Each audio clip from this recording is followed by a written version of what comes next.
ಅಂತ ಹೇಳಿ ಕೇಳಿದಿರಾ? ಒಂದು ಬೀಜ ಹಾಕಿದ್ರೆ ಒಂದು ಹಂತವರೆಗೆ ಏಕಕಾಂಡ ಬಂದು ಆಮೇಲೆ ಹರೆಗಳು ಬರುತ್ತಲ್ಲ, ಹಾಗೆ ಸತ್ಯ ತ್ರೇತಾದಲ್ಲಿ ನಾವು ಆತ್ಮಗಳು ಸತ್ವಪ್ರಧಾನ ಇರ್ತಕ್ಕಂಥದ್ದು, ದೈವಿಗುಣ ಇರ್ತಕ್ಕಂಥವ್ರು ಇಲ್ಲಿ ಒಂದೇ ಧರ್ಮ, ಒಂದೇ ಭಾಷೆ, ಒಬ್ಬನೇ ರಾಜಕಾರಣ, ಪೂರ್ಣ ಸುಖ ಶಾಂತಿ ಇರ್ತದೆ, ದುಃಖ ಶಾಂತಿ ಇರೋದಿಲ್ಲ.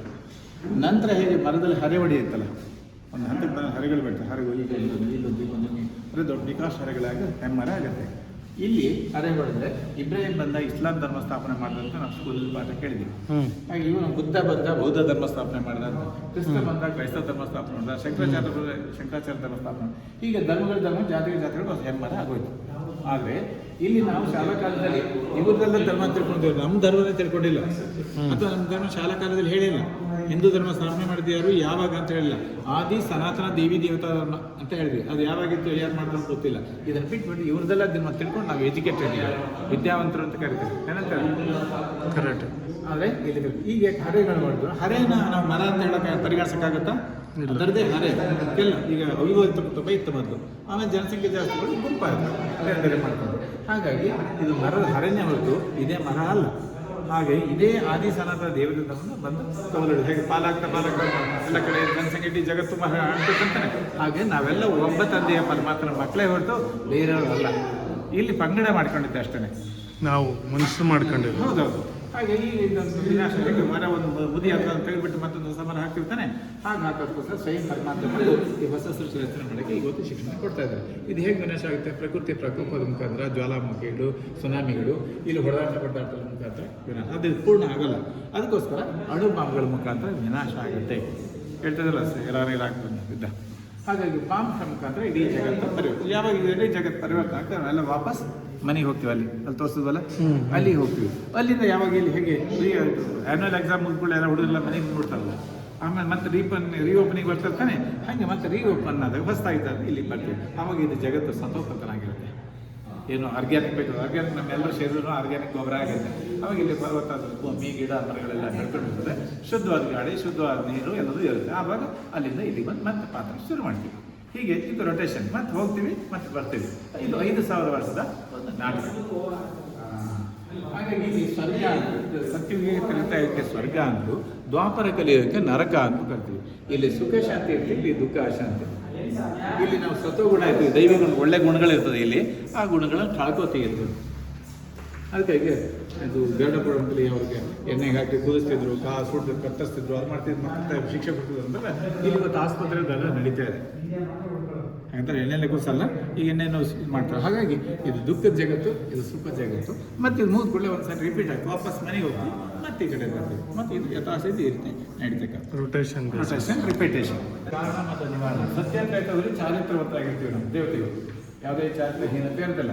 ಅದು ಇಲ್ಲಿ ದ್ವಾಪರಕ್ಕೆ ಬಂದಾಗ ಹೇಗಾಗುತ್ತೆ, ಒಂದು ಅಪ್ಪ ಅಮ್ಮ ಹತ್ರ ದುಡ್ಡೆಲ್ಲ ಸಾಲಕ್ಕೆ ಅಪ್ಪ ಸಾಲ ಮಾಡಿದ್ರು ಕೊಡ್ಬೇಕು ಮಗನಿಗೆ ಫೀಸ್. ಇಲ್ಲ ನೀವೇ ಹಾಕ್ಸ್ಕೋ, ಕಾಲೇಜ್ ಕಳಿಸಿದ್ದಾರೆ ನಾಳೆ ಫೀಸ್ ಲಾಸ್ಟ್ ನಾನು ಹೋಗೋದಿಲ್ಲ ಶಾಲೆ, ಮರೆಯಾಗಿ ಹೋಗು.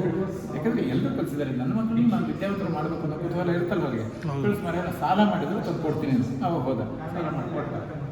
ಒಂದು ಡಿಗ್ರಿ ಮಾಡಿ ಅವನಿಗೆ ಒಂದು ಅಪಾಯಿಂಟ್ ಸಿಗುತ್ತೆ, ಮದುವೆ ಮಾಡ್ಕೊಳ್ತಾರೆ ಅಷ್ಟೇ. ಎಷ್ಟು ಟೈಮಲ್ಲಿ ಅಪಾಯಿಂಟ್ಮೆಂಟ್ ಸಂಬಳ ಕಡಿಮೆ ಇರುತ್ತೆ. ಆಗ ಫ್ಯಾಮಿಲಿ ಇನ್ನೂ ಅವನಿಗೆ ಐಡಿಯಾ ಇರಲ್ಲ, ಅದಕ್ಕೋಸ್ಕರ ಕಡಿಮೆ ಲಂಚ ತಗೊಂಡು ಆಮೇಲೆ ಅದೇ ಲಂಚ ತಗೊಂಡು ಅದು ಅಭ್ಯಾಸ ಆಗಿತ್ತು. ಆದರೆ ಹಣನಂತೂ ದುರಭ್ಯಾಸ ದುಶ್ಚಟಗಳಿಗೆ ಬಳಸ್ತಾರೆ. ಅವಾಗ ಎನ್ಕ್ವೈರಿ ಮಾಡ್ತಾರೆ ಆಫೀಸಲ್ಲಿ, ಅಂದರೆ ನಮಗಿಂತ ಕಡಿಮೆ ಸಂಬಳ ಇಷ್ಟು ಮಾಡ್ತಾನೆ ಅಂತ ಅವ್ರು ನೋಡಿದಾಗ ಕೂತ್ಕೊಳ್ತಾನೆ, ಹೌದು ಲಂಚ ತಗೊಂಡು ಜೈಲಿಗೆ ಕಳಿಸ್ತಾರೆ. ಜೈಲಲ್ಲಿ ಸತ್ತರೆ ಮತ್ತೆ ಹುಟ್ಟು ಸಾವಿರಲ್ಲೇ ಬರೋದು ಆತ್ಮ. ಒಂದು ಸತ್ತರೆ ಮತ್ತೆ ತಾಯಿಗೆ ಅರ್ಬಿಟ್ಟು ಬರ್ತಾನೆ. ಈ ತಾಯಿಗೆ ಅರ್ಬಿಟ್ಟು ಬಂದು ಇಲ್ಲಿ ಮತ್ತೆ ಜನ ಆಗುತ್ತೆ, ಬಾಲ್ಯದಲ್ಲೇ ಕೆಟ್ಟ ಕೆಲಸ ಮಾಡ್ತಾನೆ. ಯಾಕಂದ್ರೆ ಇಲ್ಲಿ ಮಾಡಿದ ಅದೇ ಅಭಿವೃದ್ಧಿ, ಹುಟ್ಟು 40 ಸುಟ್ಟರು ಹೋಗಲ್ಲ ಅಂತ ಹೇಳ್ತಾರೆ, ಕೇಳಿದ್ರಲ್ಲ. ಹಾಗೆ ಆತ್ಮದಲ್ಲಿ ಸಂಸ್ಕಾರ ರೆಕಾರ್ಡ್ ಆಗಿರುತ್ತೆ. ಮತ್ತೆ ಇಲ್ಲಿ ಏನು ಕೆಟ್ಟ ಕೆಲಸ ಮಾಡಿದ ಪಿಕ್ ಪ್ಯಾಕೆಟ್ ಮತ್ತೆ ಜೈಲಿಗೆ ಹೋದ, ಜೈಲಿಂದ ಬಿಡುಗಡೆ ಆದ. ಈಗ ಸಾಯ್ತಿದ್ರು, ಹೇ ಭಗವಂತ ಸಾಕಪ್ಪ ಈ ಜೀವನನೇ ಬೇಡ, ನಾನು ನಿನ್ನ ಹತ್ರ ಈಗ ಕರ್ಕೋ ಅಂತ ಕೇಳ್ತಾನೆ. ಈ ಎಲ್ಲದರಿಂದ ಎಲ್ಲ ಸಾಯೋ ಹೊತ್ತಲ್ಲಿ ಎಲ್ಲರೂ ಮಾಡೋದಾನೆ. ಅಂದರೆ ಇಲ್ಲಿ ಮಾಡಿದ್ದು ನಮ್ಮ ಮರ ಇರ್ತಲ್ಲ, ಉಪ್ಪುದಿಂದ ನೀರು ಕುಡಿದಂತ ಇಲ್ಲಿಗೆ ಈ ಶಿಕ್ಷೆ ಇಲ್ಲಾಗಿರುತ್ತೆ. ಹಾಗೆ ನಾವೇ ಏನು ಮಾಡಿರ್ತೀವಿ ಅದಕ್ಕೆ ದುಃಖ ಆಸೆ ಅಂತ ಅನುಭವಿಸ್ತೀವಿ ಅಂತಕ್ಕಂಥದ್ದು ವಿಚಾರ. ಈಗ ಅದಿಲ್ಲ. ಈಗೇನು ಮಾಡ್ತಾರೆ, ಸ್ವಲ್ಪ ಯಾರು ಆಧ್ಯಾತ್ಮಿಕ ವಿಚಾರ ತಿಳ್ಕೊಂಡಿರ್ತಾರೆ, ಅವರು ಒಂದು ಹುಡುಗ ಕಾಲೇಜಿಗೆ ಹೋಗಿ ಹುಡುಗ ಬರ್ತಾನೆ, ನೋಡಪ್ಪ ಇಲ್ಲಿ ಆಧ್ಯಾತ್ಮಿಕ ವಿಚಾರ ಭಗವಂತನ ವಿಚಾರ ಸ್ವಲ್ಪ ತಿಳ್ಕೊ ಅಂತಂದ್ರೆ ಅವನು ಹೇಳ್ತಾರೆ, ನಾನು ಇನ್ನೂ ಚಿಕ್ಕ ಹುಡುಗ, ನನಗೆ ಈಗಲೇ ಯಾಕೆ ಆಧ್ಯಾತ್ಮಿಕ ಬೇಕಾ ಬೇಡಲ್ಲ, ಬೇಡ ಅಂತ ಹೇಳ್ತಾನೆ. ಸರಿ ನಾನು ಕಾಲೇಜಿಗೆ ಹೋಗ್ತಾ ನಾನು ಹೋಗ್ತೀನಿ. ಇಲ್ಲಿ ಆಕ್ಸಿಡೆಂಟ್ ಆಗಿ ಸತ್ತ, ಯಾರಿಗೂ ನಿರ್ದಿಷ್ಟ ಟೈಮ್ ಏನು ಫಿಕ್ಸ್ ಇಲ್ಲ. ಈಗ ಸರಿ ಅವನು ಬೇಕಂತ ಅವ್ನ ಅಪ್ಪ ಸಿಗ್ತಾನೆ, ಅವನಪ್ಪ ಹೇಳ್ತಾನೆ, ನೋಡಪ್ಪ ಸ್ವಲ್ಪ ಆಧ್ಯಾತ್ಮಿಕ, ಅಯ್ಯೋ ನನ್ನ ಭಾಳ ಸ್ವಾಮಿ ಅದೇ ಟೆನ್ಷನ್ ದೂರ ಮಾಡೋಕ್ಕೋಸ್ಕರ ಸ್ವಲ್ಪ ಆಧ್ಯಾತ್ಮಿಕ ವಿಚಾರ, ಭಗವಂತ ವಿಚಾರ ತಿಳ್ಕೊಳ್ಳಿ ಅಂತಂದರೆ, ಇಲ್ಲ ನನ್ನ ಟೈಮ್ ಇಲ್ಲ, ನೀನು ಬೇಕಾದ್ರೆ ಮನೇಲಿ ಒಬ್ಬ ಮುಖ್ಯ ಇದ್ದಾನೆ, ಅವನಿಗೆ ಫ್ರೀ ಇದೆ, ಅವ್ನಿಗೆ ಏನು ಕೆಲಸ ಇಲ್ಲ, ಅವನಿಗೆ ಹೋಗಿ ಹೇಳಪ್ಪ. ಇವನಿಗೆ ಹೋದ್ರೆ ಹಾಕಕ್ಕೆ ಸ್ವಲ್ಪ ಇದು ಹೋದರೆ ಇವನಿಗೆ ಕಿವಿ ಕೇಳೋಲ್ಲ, ಕಣ್ಣು ಕಾಣಲ್ಲ, ಇವನಿಗೆ ಏನು ಹೇಳೋದ್ರ ಆಧ್ಯಾತ್ಮಿಕನ ಇವನು ಸ್ವಲ್ಪ. ಅಂದರೆ ನಾವು ಬದುಕಿದ್ದಾಗಲೇ ಆಧ್ಯಾತ್ಮಿಕ ವಿಚಾರ ತಿಳ್ಕೊಂಡು ಭಗವಂತ ವಿಚಾರ ತಿಳ್ಕೊಂಡು ನಮ್ಮನ್ನು ಸರಿದಾರಿ ತಂದ್ಕೊಂಡು ಅನುಕೂಲ ಆಗ್ತದೆ. ಇಲ್ಲದಿದ್ದರೆ ಇದೇ ದುಃಖದ ಸ್ಥಿತಿ ಬರಲ್ಲ. ಅದಕ್ಕೆ ಸ್ಕೂಲ್ನ ಹೇಳ್ತಾರೆ, 1-2 ತಪ್ಪು ಮಾಡಿದ್ರೆ ತಿದ್ಕೋಬೋದು, ಜಾಸ್ತಿ ಮಾಡಿದ್ರೆ ಅದು ಹಗ್ಗ ಆಗ್ಬಿಡ್ತು, ಆಗಲ್ಲ. ಹಾಗೆ ಸಣ್ಣ ಬೆಂಕಿ ಇದ್ದಾಗ ಒಂದು ದೊಡ್ಡ ನೀರು ಕೆಡಿಸ್ಬೋದು, ಅದು ದೊಡ್ಡ ಬೆಂಕಿ ಆದರೆ ಫೈರ್ ಎಂಜಿನೇ ಬರಬೇಕು. ಫೈರ್ ಎಂಜಿನ್ ಬಂದು ಕೆಡಿಸಿದ್ರು ಕೂಡ ಏನಾದ್ರು ಸಿಗುತ್ತೆ, ಅದರಲ್ಲಿ ಏನೂ ಸಿಗೋದಿಲ್ಲ, ವೇಸ್ಟ್. ಹಾಗೆ ನಾವು ಸಾಯೋದಕ್ಕಿಂತ ಮೊದಲು ಸತ್ಯವಾದ ತಿಳ್ಕೊಂಡು ಭಗವಂತ ವಿಚಾರ ತಿಳ್ಕೊಂಡು ನಮ್ಮನ್ನು ನಾವು ಸುಧಾರಿಸ್ಕೋಬೇಕು ಹೊರತು ಆಮೇಲೆ ವಯಸ್ಸಾದ್ಮೇಲೆ ಸತ್ತ ಮೇಲೆ ಏನು ಮಾಡೋಂಥದ್ದು ಇರೋದಿಲ್ಲ. ಅದಕ್ಕೋಸ್ಕರ ನಾವು ಬದುಕನ್ನು ಸುಧಾರಿಸ್ಕೊಳ್ಳಿ ಅಂತ. ಇಲ್ಲಿ ಚಿಕ್ಕ ಮಕ್ಕಳಿದ್ದಾರೆ, ಚಿಕ್ಕ ಮಕ್ಕಳಿಗೆ ಏನು ಚಿಂತೆ ಇರುತ್ತೆ? ಆಟ ಆಡೋ ಚಿಂತೆ, ಇವರಿಗೆ ನೋಟದ ಚಿಂತೆ, ಇವರಿಗೆ ತಾಪತ್ರ ಚಿಂತೆ, ಇವರಿಗೆ ಬರೀ ಚಿಂತೆ. ಅಂದರೆ ಸರ್ವಧರ್ಮದವರು ಕೂಡ ಮಗುವಿಂದ ಮುದುಕರವರೆಗೆ ಎಲ್ಲ ಅನೇಕ ಚಿಂತೆಯಲ್ಲಿ ಇದರಲ್ಲಿ ಯಾವ ಧರ್ಮ ಅವರು ಇವರು ಅಂತಲ್ಲ, ಎಲ್ಲ ಮಕ್ಕಳಿಂದ ಮುದುಕರವರೆಗೆ ಚಿಂತೆಲಿ. ಯಾವ ತನ್ನೆಲ್ಲ ಮಕ್ಕಳು ಈ ಥರ ಚಿಂತೆಲಿದ್ದಾರೆ ಅಂತಂದಾಗ ಸ್ವಯಂ ಭಗವಂತ ಸುಮ್ಮನೆ ಇರೋಕ್ಕಾಗತ್ತಾ? ಅದಕ್ಕೋಸ್ಕರ ಸೃಷ್ಟಿಗೆ ಬಂದು, ಮಕ್ಕಳೇ ನೀವು ಹೇಗಿದ್ರಿ, ಹೇಗಾಗಿದ್ದೀರಿ, ಶಿಕ್ಷಣನ ಇವತ್ತು ಈಶ್ವರ ವಿಶ್ವವಿದ್ಯಾಲಯದಲ್ಲಿ ಯಾವಾಗ ಪಡ್ಕೋತೀವಿ ನಮ್ಮಲ್ಲಿ ಬದಲಾವಣೆ ಬರುತ್ತೆ. ಆಗ ನಮ್ಮ ಈ ದುಃಖ ಶಾಂತಿ ದೂರ ಆಗಿ ಸುಖ ಶಾಂತಿನ ಪಡೆಯಬಹುದು. ಕಾಳಿ ಇವರು ರಾಕ್ಷಸರು, ಮಹಿಷಾಸುರ. ಇದು ನೋಡಿ, ಇಷ್ಟು ಎಲ್ಲರಿಗೂ ಇಷ್ಟು ಅಷ್ಟಾಗಿ ಮಹಿಷಾಸುರ ರಾಕ್ಷಸ ಅಂತ ದುರ್ಗುಣಗಳು, ಕಾಮ ಕ್ರೋಧ ಲೋಭ ಮೋಹ ಅಹಂಕಾರಗಳು ಹೇಳ್ತಾರೆ. ಇವನು ರಾಕ್ಷಸ ಅಂತ. ಈಗ ಇವಳಿಗೆ ಗುಣಗಳು ಕಾಮ ಕ್ರೋಧ ಲೋಭ ಮೋಹ ಅಹಂಕಾರ ಬಾಲ್ಯದಲ್ಲಿ, ಅವಾಗ ಊಟ ಸೆಟ್ ಮಾಡ್ಕೊಂಡು ಊಟ ಮಾಡಿದ್ರೆ ಮಲಗಿರ್ತೀವಿ, ಬೆಳಿಗ್ಗೆ ಏನು ಸಿಗ್ತದೋ ತಿನ್ಬೇಕಾಗ್ತದಲ್ವೇನ. ಹಾಗಿದ್ದಾಗ ಇವಳು ಚಿಕ್ಕವಳಾಗಿದ್ದಾಗ ಈ ದುರ್ಗನ ದೂರ ಮಾಡಬೇಕಂತ ಪ್ರಯತ್ನ ಮಾಡ್ತಾಳೆ, ಆದರೆ ಆಗಲಿಲ್ಲ. ಕೊನೆಗೆ ಶಿವನನ್ನು ಧ್ಯಾನ ಮಾಡ್ತಾಳೆ. ಶಿವನ ಧ್ಯಾನ ಮಾಡಿದಾಗ ಶಿವ ಏನು ಮಾಡ್ತಾನೆ, ಅಷ್ಟಶಕ್ತಿಗಳನ್ನು ಕೊಟ್ಟ ಅಂತ ಕಥೆ ಇದೆ. ಅಷ್ಟಶಕ್ತಿಗಳನ್ನು ಕೊಟ್ಟ ಅಂದರೆ ಕಲಾಕಾರ ಏನು ಮಾಡಿದ್ರು, 2 ಕೈ ಇತ್ತಲ್ಲ 6 ಕೈ ಸೇರಿಸೋದು. ಅದನ್ನು ಎಲ್ಲ ಜನಸಾಮಾನ್ಯರಿಗೆ ಅರಿವು ಮಾಡೋಕ್ಕೋಸ್ಕರ ಯಾವಾಗ ಇದಕ್ಕೆಲ್ಲ ಕೈ ಆಯುಧಗಳನ್ನು ಕೊಡ್ತಿದ್ದೆ. ಯಾವಾಗ ಭಗವಂತನಿಂದ ಶಕ್ತಿ ಸಿಕ್ತೋ ಆಗ ಮೈಸೂರು ಏನಪ್ಪ, ಕೆಟ್ಟ ಕೈ ಒಳ್ಳೆ ಕೈ ಇದು. ಹಾಗಂತ ಕೈ ಈ ಥರ ಇಲ್ಲ ಯಾರಿಗೂ, ಅವ್ರಿಗೂ ಇಲ್ಲ ಇವ್ರಿಗೂ ಇಲ್ಲ. ಇವತ್ತು ಗುಣ ಇದು ಸದ್ಗುಣ, ಅದು ದುರ್ಗುಣ ಅಂತ.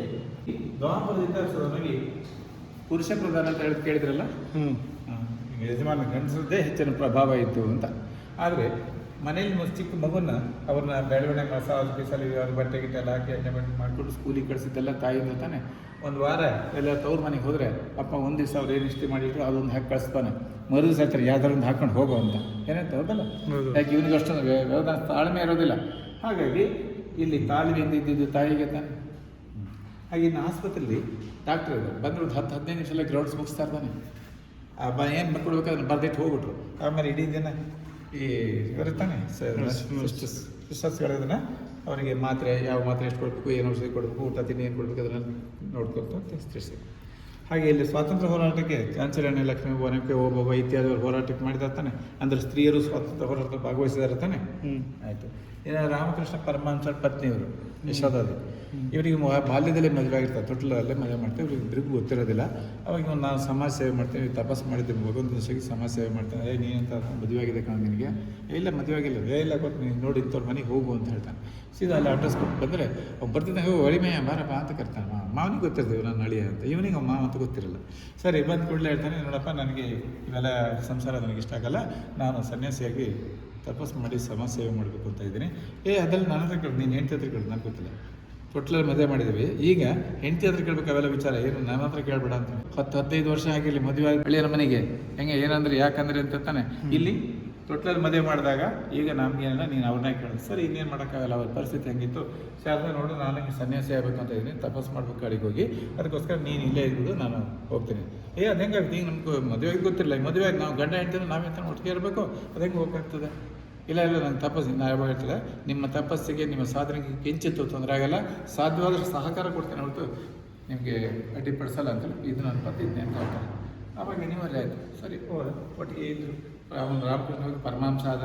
ಯಾವಾಗ ಅವನಿಗೆ ಜ್ಞಾನೋದಯ ಅಂತ ಮತ್ತೆ ಒಂದು ಕೈ ಮುಗಿದು, ಶಾರದಾ ನೀನು ನನ್ನ ಪತ್ನಿ ಅಲ್ಲ, ನನ್ನ ತಾಯಿ ಸಮಾನ ನೀನು, ಅಂದರೆ ಅಷ್ಟು ಚೆನ್ನಾಗಿ ಸಹಕಾರ ಕೊಟ್ಟಿದ್ದೀಯ ಅಂತ. ಅಂದರೆ ಸದ್ಗುಣಗಳಿಗೆ ಎಲ್ಲರೂ ಬೆಲೆ ಕೊಡಲೇಬೇಕು ತಾನೆ. ಹಾಗಾಗಿ ಇವರು ಕುಟುಂಬದಲ್ಲಿ ಹಾಗಿತ್ತು. ಇನ್ನು ಇವತ್ತು ಈಕ್ವಲ್ ಅಂತ ಹೇಳ್ತಿದ್ದಾರೆ, ಅವರೇ ಮೇಲು ಅಂತ ಏನು ಹೇಳಕ್ಕೆ ಹೋಗಿಲ್ಲ, ಈಕ್ವಲ್ ಅಂತ ಹೇಳ್ತಾರೆ. ಆದರೆ ಇಲ್ಲಿ ಪ್ರಜಾಪಿತ ಬ್ರಹ್ಮಕುಮಾರ ಸ್ವಯಂ ಭಗವಂತ ಇವತ್ತು ಶಿಕ್ಷಣ ಕೊಡ್ತಾ ಇರೋದು ಇವರಿಗೆ ಕಳಸ ಕೊಟ್ಬಿಟ್ಟು ಇವ್ರ ಮುಖಾಂತರ ಇಡೀ ವಿಶ್ವದಾದ್ಯಂತ ಸಂಚಾಲಕರು ಇವರೇ ಆಗಿದ್ದಾರೆ. ಅಂದರೆ ಅಣ್ಣಂದ್ರಿದ್ದಾವಿದ್ವಿ ಆದರೆ ಹೆಚ್ಚು ಸಂಚಾಲಕ ಪೋಸ್ಟನ್ನು ಅವರಿಗೆ ಕೊಟ್ಟು, ಆದರೆ ಇಲ್ಲಿ ಮೇಲೂ ಕೀಳು ಪ್ರಶ್ನೆ ನಾವೆಲ್ಲ ಒಬ್ಬ ತಂದೆ ಪರಮಾತ್ಮ ಮಕ್ಕಳು, ನಾವು ಸಹೋದರರು. ಹಾಗೆ ಇಡೀ ಜಗತ್ತಿನಂತ ಈ ಶಿಕ್ಷಣ ಇವತ್ತು ನಡೀತಾ ಇದೆ. ಹಾಗೆ ಇಲ್ಲಿ ಆತ್ಮದಂತೆ ಪರಮಾತ್ಮ, ಆತ್ಮ ತಂದೆ ಪರಮಾತ್ಮ, ಆತ್ಮನೋ ಬಿಂದು ಪರಮಾತ್ಮನ ಬಿಂದು. ಇಲ್ಲಿ ಚಿಕ್ಕ ಮಗು ಯಾರನ್ನು ಪ್ರೀತಿ ಮಾಡ್ತದೆ? ತಾಯಿಯನ್ನು ಪ್ರೀತಿ ಮಾಡ್ತಿರ್ತಾನೆ ಚಿಕ್ಕನ್ನಲ್ಲಿ. ಅದೇ ಇನ್ನೊಬ್ಬ ತಾಯಿ ಬಂದು ಕೇಳಿದ್ರೆ ಆ ಮಗು ಹೋಗುತ್ತಾ? ಇಲ್ಲ, ಹೋಗಲ್ಲ. ಅದೇ ಮಗು 4-5 ವರ್ಷ ಆಯ್ತು, ಆಟ ಆಡೋ ಮಕ್ಕಳ ಜೊತೆ ಸೇರ್ಕೊಂತು. ಅಲ್ಲಿ ಆಟ ಆಡ್ತಿರ್ಬೇಕಾದ್ರೆ ತಾಯಿನ ಇವತ್ತು ತಿಂಡಿ ತಿಂದಿಲ್ಲ ಬಾರೋ ಅಂತಕ್ಕಂಥ ಬಂದ್ಬಿಡ್ತಾನ? ಏನಂದ್ರೆ ಇಲ್ಲ ಅಮ್ಮ ಬರ್ತೀನಿ ನಾನು, ಹೋಗಿ ನೀನು ಹೋಗು, ಒಂದು 5 ನಿಮಿಷ 10 ನಿಮಿಷ ನಾನು ಬರ್ತೀನಿ ಅಂದರೆ ಆಟ ಮುಗಿಬೇಕು. ಆಟ ಮುಗಿದ್ಮೇಲೆ ಹೋಗೋದು, ಮೊದಲು ಹೋದರೆ ಆಮೇಲೆ ಸೇರಿಸ್ಕೊಳ್ಳಲ್ಲ ಮಕ್ಕಳು. ಅಂದರೆ ಇಲ್ಲಿದ್ದ ಪ್ರೀತಿ ಇಲ್ಲಿಗೆ ಬಂತು. ಸರಿ, ಇವನನ್ನು ಸ್ಕೂಲಿಗೆ ಸೇರಿಸ್ತಾ. ಈಗ ಸ್ಕೂಲಿಗೆ ಸೇರಿಸ್ತೇವೆ 1 to 10th ಅಂದರೆ SLC ಮಕ್ಕಳು ಅಪ್ಪ ಅಮ್ಮನ ಮಾತಿಗೆ ಎದ್ದು ಮೇಷ್ಟ್ರ ಮಾತನಿಗೆ ಗಮನ ಕೊಡೋದು, ಬೆಲೆ ಕೊಡೋದು, ಹೌದಲ್ಲ? ಹಾಗಾಗಿ ಈ ಒಂದು ವೇಳೆ ನೋಡಿ, ನಮ್ಮ ಹುಡುಗ ಹುಷಾರಲ್ಲಿ ರಜಾ ಕೊಡಿ ಅಂತ ಕೇಳಿದ್ರೆ ಡಾಕ್ಟರ್ ಹತ್ರ ಕರ್ಕೊಂಡು ಹೋಗ್ಬೇಕು ಅಂತಂದರೆ ನಾವು ವಿದ್ಯಾರ್ಥಿಗಳ ಹತ್ರ ಕೊಡಿಸ್ತಿದ್ರು. ಆದರೆ ಈಗೇನು ಮಾಡ್ತಾರೆ, ಅವ್ರು ಕೇಳ್ತಾರೆ, ಅವ್ರು ನಿಮ್ಮ ಅಪ್ಪ ಹೌದೇನೋ ಅಂತ ಕೇಳ್ತಾರೆ. ನಿಮ್ಮ ಅಪ್ಪ ಹೌದಾ, ನಿಮ್ಮ ಅಮ್ಮ ಅಕ್ಕ ಅಣ್ಣ ಹೌದಾ? ಹೌದಾದರೆ ಮಾತ್ರ ಹೋಗಿ, ಇಲ್ಲದ್ರೆ ಇಲ್ಲ, ಆಮೇಲೆ ಹೋಗು, ಕಳ್ಸೋಕ್ಕಾಗಲ್ಲ ಅಂತ. ಅದು ಇವಾಗ ಕಾನೂನು ಕೂಡ ಇದೆ, ಮಕ್ಕಳನ್ನ ಹಾಗೆ ಬೇರೆ ಹತ್ರ ಕಳಿಸ್ಬೇಡ್ರಿ, ಯಾಕಂದ್ರೆ ತಾಪತ್ರ ಆಗ್ತಾ ಇದ್ದಾವಲ್ಲ ಅದಕ್ಕೋಸ್ಕರ. ಆಗ ಅವನು ಅಲ್ಲೇ ಕೂತ್ಕೊಂಡು ನೀವು ಹೋಗಿ ನಾನು ಬರ್ತೀನಿ ಆಮೇಲೆ ಅಂತ ಹೇಳ್ತಾರೆ. ಸರಿ, ಈ ಹುಡುಗ ನಾಳೆ ಡಿಗ್ರಿ ಆಯಿತು, ಒಂದು ಅಪಾಯಿಂಟ್ ಉದ್ಯೋಗ ಸಿಗ್ತದೆ ಅವನಿಗೆ. ಇಲ್ಲಿ ಆಫೀಸಲ್ಲಿ ಡ್ಯೂಟಿ ಮಾಡ್ತಾನೆ, ಅಲ್ಲಿ ಮೇಲಧಿಕಾರಿಗಳ ಮೇಲೆ ತಾನೆ ಅವನಿಗೆ ಪ್ರೀತಿ. ನಂತರ ಮದುವೆ ಆಗ್ತಾನೆ, ಹೆಂಡತಿ ಮೇಲೆ ಪ್ರೀತಿ ತಾನೆ, ಹಾಗೆ ಸಂಸಾರದ ಪ್ರೀತಿ, ಮಗುವನ್ನ ಪ್ರೀತಿ ಮಾಡ್ತಾ ಇರ್ತಾರೆ. ಹೀಗಿದ್ದಾಗ ಗಂಡ ಯಜಮಾನಿಗೆ ಆರೋಗ್ಯ ಕೆಡ್ತದೆ, ಆಸ್ಪತ್ರೆಗೆ ಸೇರಿಸಿದ್ರು. ಅಲ್ಲಿ ಡಾಕ್ಟ್ರೇ ನನ್ನನ್ನು ಉಳಿಸಿ, ಏನಾದರೂ ಎಷ್ಟಾದರೂ ನಾನು ಕೊಡ್ತೀನಿ ಅಂತ ಕೇಳ್ತಾನೆ. ನನ್ನ ಪ್ರೀತಿ ಇಲ್ಲಿ ತಾಯಿ ಮೇಲಿತ್ತು, ಇಲ್ಲಿ ಸ್ನೇಹಿತರ ಮೇಲೆ ಬಂತು, ಇಲ್ಲಿ ಶಿಕ್ಷಕರ ಮೇಲೆ ಬಂತು, ಇಲ್ಲಿ ಮೇಲಧಿಕಾರಿಗಳ ಮೇಲೆ ಬಂತು, ಇಲ್ಲಿ ಹೆಂಡತಿ ಮೇಲೆ ಬಂತು, ಇಲ್ಲಿ ಮಕ್ಕಳ ಮೇಲೆ ಬಂತು, ಇಲ್ಲಿ ಡಾಕ್ಟರ್ ಮೇಲೆ ಬಂತು. ಈಗ ಡಾಕ್ಟ್ರೆ ಕೈ ಬಿಟ್ರೆ ಇನ್ನು ಬದುಕಾಗಲ್ಲಪ್ಪ ಅಂತ 2 ದಿವಸ ಬೇಕಾದ್ರೆ ಬೇರೆ ಕರ್ಕೊಂಡು, ಇಲ್ಲ ಮನೆ ಕರ್ಕೊಂಡು, ಹಿಂಗೆ ಹೇಳಿದ್ಮೇಲೆ ಮತ್ತೊಂದು ಕಡೆ ಹೋಗ್ತಾರೆ, ಮನೆ ಮನೆ ನೋಡ್ಕೊಳ್ಳೋಕೆ ಗೊತ್ತಾಯ್ತು. ಏನು ಗೊತ್ತಾಯಿತು? ಮನೆ ಅಂತ ಗೊತ್ತಾಗಿದ್ದಲ್ಲ, ನಾನು ಬದುಕಲ್ಲ ಅನ್ನೋ ಅವನಿಗೆ ಗೊತ್ತಾಯ್ತು.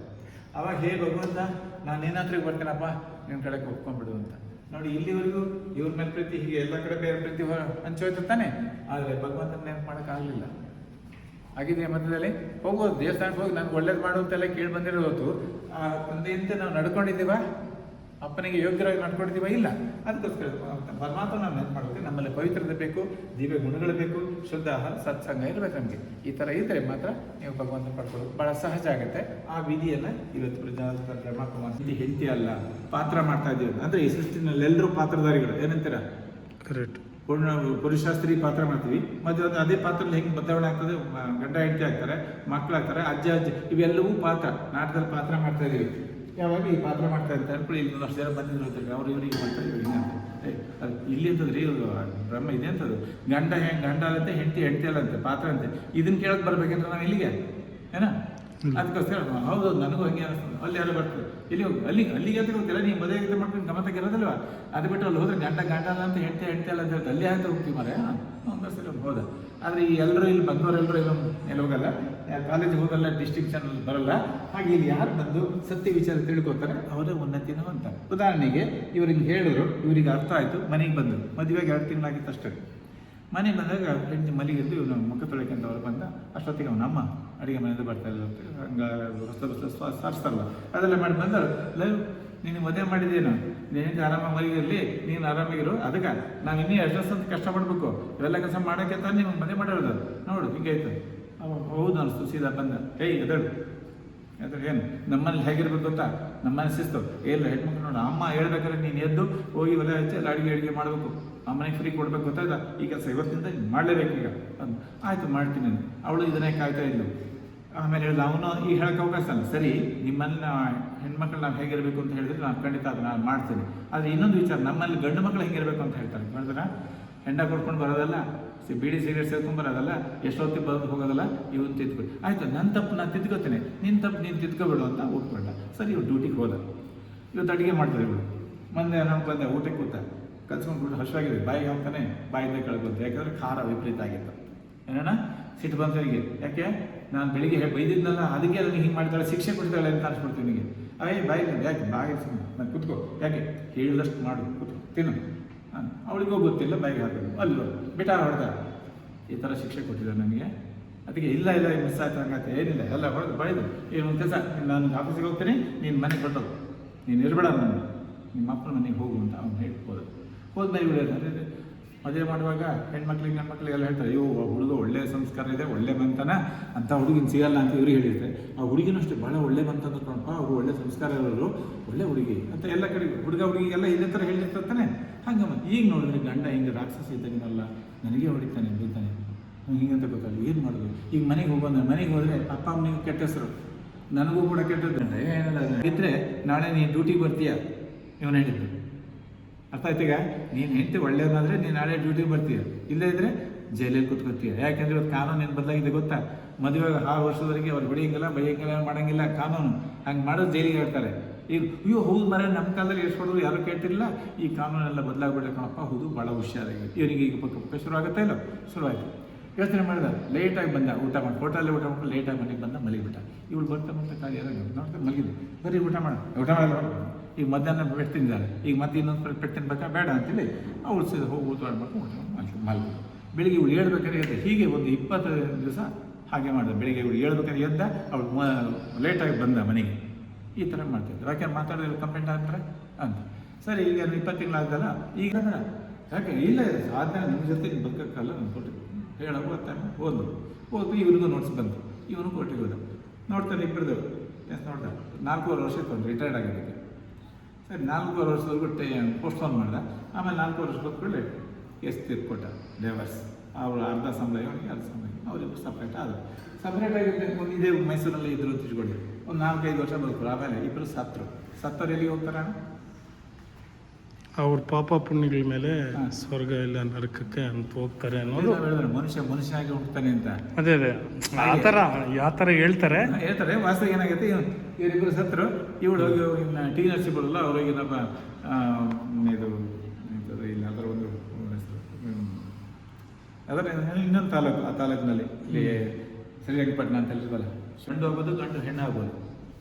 ಏನಪ್ಪ ಅದಕ್ಕೋಸ್ಕರ ಈಗ ಹೇಳ್ತಾರೆ, ನಾವು 7 ಜನ್ಮ ನಾವೇ ಗಂಡ ಹೆಂಡತಿಯಾಗಿರ್ತೀವಿ ಅಂತ ಹೇಳ್ತಾರೆ. ನಿಜವಾಗ ಅವ್ರ ಹತ್ರ ಅನುಭವ ಇರ್ತಾರೆ ನಾವು ಅದ್ರ ಬಗ್ಗೆ. ಆದರೆ ಸುಮ್ಮನೆ ತೋರುವಿಕೆ ಹೇಳಿರ್ತಾರಲ್ಲ, ಅವರಾಗಲ್ಲ. ಅವ್ರೇನು ಮಾಡ್ತಾರೆ, ಲಾಸ್ಟ್ ಅಂತಿಮ ಸೋಗತಿ ಅಂತ ಶರೀರ ಬಿಡೋ ಹೊತ್ತಿಗೆ ಅವ್ರಿಗೆ ಅನಿಸುತ್ತೆ, ನೋಡಪ್ಪ ಭಗವಂತ ಇನ್ನೂ ಹುಟ್ಟು ಅಂತ ಇದ್ದರೆ ಈ ನಾನು ಗಂಡಾಗಿ ಹುಟ್ಟಿಸ್ಬಿಡಪ್ಪ, ಹೆಣ್ಣಾದರೂ ಪರವಾಗಿಲ್ಲ, ಈ ಗಂಡಾಗಿ ಬೇಡ ಅಂತಾನೆ ಗಂಡ.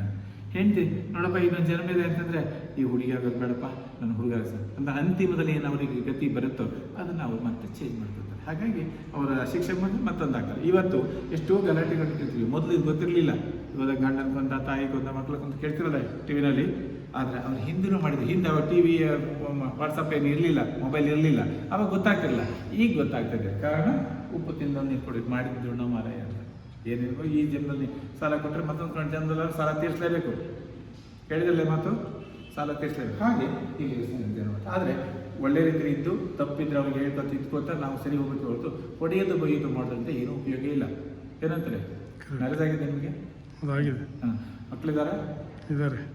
ಮದುವೆ ಮನೆಯಲ್ಲಿ ಮಂಟಪದಲ್ಲಿ ನಿಮ್ಮ ಮದುವೆ ಒಂದು ಧಾರ್ಮಿಕ ಮಂಟಪದಲ್ಲಿ ಕೆಲವು ಪ್ರತಿಜ್ಞೆ ಮಾಡಿಸ್ತಾರೆ, ಹೌದಲ್ಲ? ಕಾಯ ವಾಚ ಹೆಂಗೆ ಆಮೇಲೆ ಒಳ್ಳೆ ರೀತಿ ನಡ್ಕೋತೀವಿ ಅಂತ.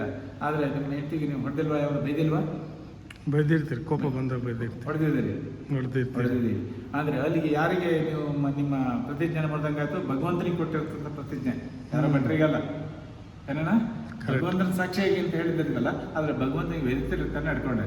ಅದಕ್ಕೆ ಪಾಪದ ಲೆಕ್ಕಾಚಾರ ಬರಲೇಬೇಕಲ್ಲ. ಹೌದು. ಆವಾಗ ಅದೇ ಬದಲಿ ನೀವು ಹೆಂಡತಿಯನ್ನು ತಪ್ಪು ಮಾಡಿದ್ರೆ, ನೋಡಮ್ಮ ಇದು ಹೀಗಲ್ಲ, ಇದು ಹೀಗೆ ಮಾಡ್ಬೇಕಾಯ್ತು, ಇದು ಹೀಗೆ ಮಾಡೋದು ಸರಿ ಹೋಯ್ತು, ನೀವು ತಿಳುವಳಿಕೆ ಕೊಟ್ಟಿದೆ, ನಿಮ್ಮ ಮೇಲೆ ಇನ್ನಷ್ಟು ಪ್ರೀತಿ ಬೆಳೀತಿತ್ತು ತನ್ನದು. ಹೌದು. ಅದಕ್ಕೆ ನೀವು ಬೈದು ಬಿಟ್ರೆ ಅಥವಾ ಹೊಡೆದು ಬಿಟ್ರೆ ಬಿರುಕು ಬರುತ್ತೆ, ಕ್ರ್ಯಾಕ್ ಬರುತ್ತೆ. ತುಂಡಾದ್ರೂ ಬೇಕಾದ್ರೆ ಬೆಳೆ ಕೂಡ್ತದೆ, ಆದರೆ ಕ್ರ್ಯಾಕ್ ಬಂದರೂ ಕೂಡಲ್ಲ. ಹಾಗೆ ನಮ್ಮ ಮನಸ್ಸಲ್ಲಿ ಏನೋ ಒಳ್ಳೆಯದು ಇವರು ಒಳ್ಳೆಯದು ಅಂತ ಮಾಡ್ಕೊಂಡು ಮದುವೆ ಆದಮೇಲೆ ಗಂಡ ಹಿಂಗೆ ರಾಜಸ್ಥಾನಿಗೆ ಹಿಂಗೆ ವರ್ತಿಸ್ತಾನೆ ಅಂತಂದರೆ, ಅಥವಾ ಹೆಂಡತಿ ಯಾಕೆ ಈ ಥರ ಮಾಡ್ತಾರೆ ಅಂತ ನೀವು ಬೇಸರ ಮಾಡಿಕೊಂಡ್ರೆ ನಿಮ್ಮಲ್ಲಿ ಅದೇ ಘರ್ಷಣೆ ಆಗಿ ನನಗೆ ಯುದ್ಧಭೂಮಿನೇ ಆಗುತ್ತೆ ತಾನೇ ಮನೆ. ಗಂಡ ಹೆಂಡತಿಗಳಿಗೆ ಹೊಡೆಯೋದಲ್ಲ, ತಿಳುವಳಿಕೆ ಕೊಟ್ಟು ಅವರು ಪ್ರೀತಿಯಿಂದ ಬರೋದು. ಈ ನಮ್ಮ ಮಕ್ಕಳು ಚಿಕ್ಕವರಿದ್ದಾರೆ? ಇದ್ದಾರೆ. ಎಷ್ಟು ವರ್ಷ? ಒಬ್ಬನಿಗೆ 5 ವರ್ಷ, ಒಬ್ಬನಿಗೆ 3 ವರ್ಷ. ಆ ಹುಡುಗರು ನೀವು ಬೈದಿಲ್ವಾ? ಬೈದಿದ್ದೀವಿ. ಹೊಡೆದಿಲ್ವಾ? ಹೊಡೆದಿದ್ದೇನೆ. ಇದು ಸರಿಯೇ? ತಪ್ಪು. ಅಲ್ಲ, ತಪ್ಪು ಅಂತ ಗೊತ್ತಿದ್ದು ತಪ್ಪು ಅಂದರೆ ಬುದ್ಧಿ ಕಲೀಲಿ ಅಂತೇಳಿ. ಬುದ್ಧಿ ಕಲಿತ ನಿಮ್ಮ ಅಪ್ಪ ಅಮ್ಮ ನಿಮ್ಗೆ ಹೊಡೆದಿದ್ರು? ಹೌದಾ? ಹೊಡೆದಿದ್ರು. ನೀವು ಬುದ್ಧಿ ಕಲ್ತ್ಬಿಟ್ಟಿದ್ದೀರಾ? ಬುದ್ಧಿ ಕಲ್ತಿದ್ರು ಅಂದರೆ ಕೆಟ್ಟದಾರಿ. ಅವರು ನಿಮ್ಗೆ ಹೊಡೆಯೋ ಬದಲಿ ಹೀಗಲ್ಲ ಹೀಗಂತ ಪಾಠ ಹೇಳಿದ್ರೆ ನಿಮಗೆ ನೀವು ಕಲ್ತ್ಕೊಳ್ತೀರಿ. ನೀವು ಅವ್ರು ಹೇಳಬೇಡಿ, ನೀವಾದ್ರೂ ನಾನು ಹೇಳ್ತೀನಿ.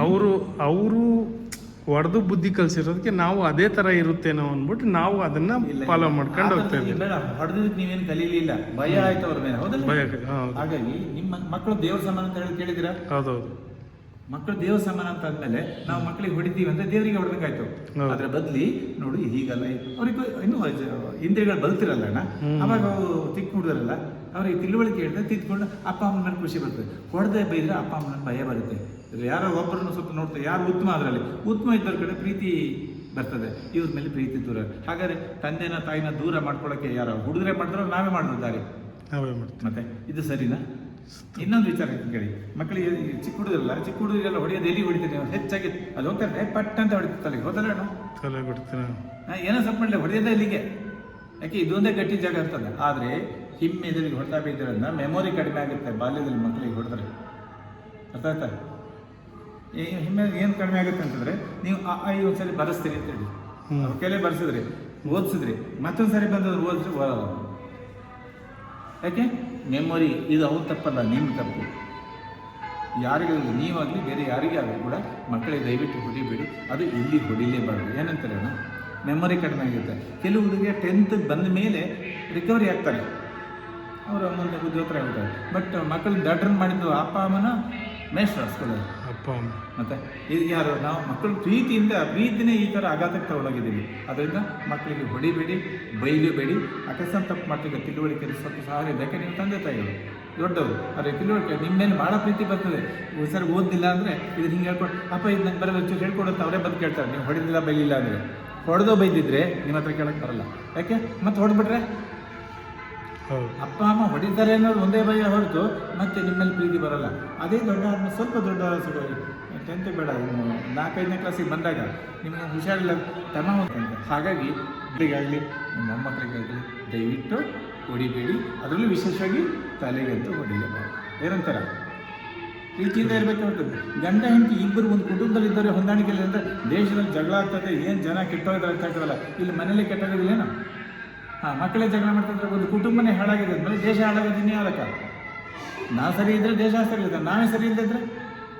ಅದಕ್ಕೋಸ್ಕರ ನಮ್ಮನ್ನು ನಾವು ತಿದ್ದುಕೊಂಡು ನಾವೆಲ್ಲರೂ ಕೂಡ ಭಗವಂತನ ಮಕ್ಕಳು ಈ ಸೃಷ್ಟಿಗೆ ಪಾತ್ರ ಮಾಡೋಕ್ಕೆ ಬಂದಿದ್ದೀವಿ. ಏನಣ್ಣ, ನಾಟಕದಲ್ಲಿ ದೊಡ್ಡ ದೊಡ್ಡ ಪಾತ್ರ ಮಾಡ್ತಲ್ಲ, ರಾಜ್ಕುಮಾರ್ ಎಷ್ಟೋ ವರ್ಷದಿಂದ ಎಷ್ಟೋ ಪಾತ್ರ ಮಾಡಿದಂತಾನೆ.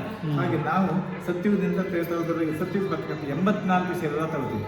ಅದು ಇಲ್ಲಿ ಮುಂದೆ ಬರುತ್ತೆ. ಹಾಗಾಗಿ ನಮ್ಮನ್ನು ನಾವು ತಿದ್ದುಕೊಂಡ್ರೆ ಇಡೀ ಕುಟುಂಬದಲ್ಲಿ ಶಾಂತಿ ಕೊಟ್ಟರೆ ಸುಖಿ ಸಂಸಾರ ಆಗುತ್ತೆ.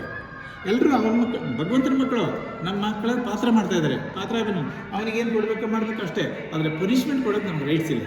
ಯಾರಿಗೂ ಈ ಶಿಕ್ಷೆ ಕೊಡ್ಬೋದು, ಹೆಂಡತಿಗೆ ಕೊಡಬಾರ್ದು, ಮಕ್ಕಳಿಗೆ ಕೊಡಬಾರ್ದು, ಆಮೇಲೆ ಬೇರೆ ಕೊಡಬಾರ್ದು ಇಲ್ಲ. ಆಯಿತಾ? ಶಿಕ್ಷೆ ಕೊಟ್ಟರೆ ಅದಕ್ಕೆ ಡಬಲ್ ಶಿಕ್ಷೆಗೆ ಇಂಟ್ರೆಸ್ಟ್ ಇಷ್ಟ ಬರುತ್ತೆ ನಮಗೆ. ಇವತ್ತು ನಾವು ಅವ್ರಿಗೆ ಹೊಡೆದಿರ್ಬೋದು, ಅವ್ರು ಹೊಡೆದೇ ಇರ್ಬೋದು, ಮತ್ತೆ ಹೊಡಿತಾರೆ. ಏನಂತಾರೆ? ಅದಕ್ಕೋಸ್ಕರ ನಾವು ಸರಿ ಇದ್ದರೆ ಸಮಾಜ ಸರಿ ಹೋಗುತ್ತೆ. ಇಲ್ಲ ಸಮಾಜ ನಾವು ದೋಷ ಮಾಡಬೇಡ, ಅವ್ರನ್ನ ಇವ್ರನ್ನ ದೋಷ ಮಾಡಬೇಡ. ನಮ್ಮ ಮನೆ ಹೇಗಿದೆ, ನಾನು ನನ್ನ ಹೆಂಡತಿ ಹೇಗಿದ್ದೀವಿ, ನನ್ನ ಮಕ್ಕಳು ನಾವು ಹೇಗಿದ್ದೀವಿ, ಪ್ರೀತಿಯಿಂದ ಖುಷಿಯಿಂದ ನಗ್ತಾ ಇದ್ದಾರ. ಅಪ್ಪ ಅಂದರೆ ಅಪ್ಪನ ಬಗ್ಗೆ ಖುಷಿಯಿಂದ ಬರಬೇಕು ತಾನೇ? ಹೌದು. ಈ ಹೊಡಿತಾ ಬೈತಾದ್ರೆ ಬರಲ್ಲ. ತಿಂಡಿ ಹಿಡ್ಕೊಂಡ್ಬಂದ್ರು ಅಂತ ಅವಾಗೇನೋ ಬರ್ಬೋದು, ತಿಂಡಿ ಕೊಟ್ಕೊಂಡು ಮುಗಿತಾರೆ, ನಿಮ್ಮ ಕತೆ ದೂರ ಆಗ್ತಾರೆ. ಅದಕ್ಕೋಸ್ಕರ ಪ್ರೀತಿಯಿಂದ ಇದ್ದಾಗ ಭಗವಂತ ನಿಮ್ಮಲ್ಲಿ ದುರ್ಗುಣಗಳನ್ನು ದೂರ ಮಾಡಿಕೊಂಡು ಭಗವಂತ ನೆನಪು ಮಾಡಿ. ಇದೇ ಇದ್ರೆ ನಿಮಗೆ ಯೋಗಕ್ಕೆ ಭಗವಂತ ಜ್ಞಾನ ಮಾಡೋಕ್ಕೋದ್ರೆ ಅವ್ರ ಹತ್ರ ಜಗಳ ಮಾಡಿದಿರಿ, ಯಾವಾಗ ಬೈದಿದ್ದೀರಿ, ಇವೆಲ್ಲ ನೆನಪಿಗೆ ಬರುತ್ತಲ್ವ. ಹಾಗಾಗಿ ಅವನ್ನೆಲ್ಲ ದೂರ. ಹೇಗೆ ನೀರು ಲೋಟದಲ್ಲಿ ಗಾಳಿ ಇದ್ದರೆ ನೀರು ಹೋಗಲ್ಲ, ನೀರಲ್ಲಿ ಗಾಳಿ ಹೋಗಲ್ಲ.